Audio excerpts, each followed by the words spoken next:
Acetaldehyde from ethyne. இப்போ ஈத்தைன்ல இருந்து நமக்கு அசிட்டால்டிகைடு வேணும். வாங்க பார்த்துருவோம்.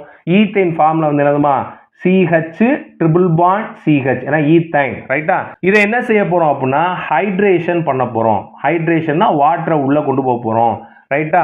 presence of mercury sulphate and sulphuric acid. Already நம்ம கொஸ்டினை பார்த்துருக்கோம், நான் இருக்கு அவங்களுக்கு, ரைட்? அடுத்தது என்ன ஆகும் அப்படின்னா ஒரு பக்கம் போய் ஹைட்ரஜனும் இன்னொரு பக்கம் போய் OHும் போய் ஜாயிண்ட் ஆகிரும். அப்போ எப்படி வருதுங்க அவனிங்க CEHH, அப்போ டபுள் பாண்ட் ஆயிரும் CeOH அப்படின்னு மாறிடும். சொன்ன விஷயம் புரியுதுங்களா? இது வந்து என்னன்னா ஒரு டிரான்சிஷன் ஸ்டேட் மாதிரி, அதாவது இது ஈனால் அப்படின்னு சொல்லுவாங்க. ஏன்னா டபுள் பாண்ட் இருக்கு, ஆல்கஹால் இருக்கு, இதை ஈனால் அப்படின்னு சொல்லுவாங்க. சரியா? இப்போ இது என்ன ஆகும் அப்படின்னா ஐசோமெரைஸ் ஆகும். ஐசோமெரைஸ்னா என்னதுன்னா ஹைட்ரஜன் வந்து ஒரு பக்கமா மாறுறது. அப்படி மாறும்போது என்ன ஆகுது அப்படின்னா இந்த ஹைட்ரஜன் இங்க போய் சேர்ந்துருது. அப்போ சேர்ந்துச்சுன்னா நமக்கு CH3 C double bond OH acetaldehyde, நம்ம எதிர்பார்த்த அசிட்டால்டிகைடு வந்துருச்சு.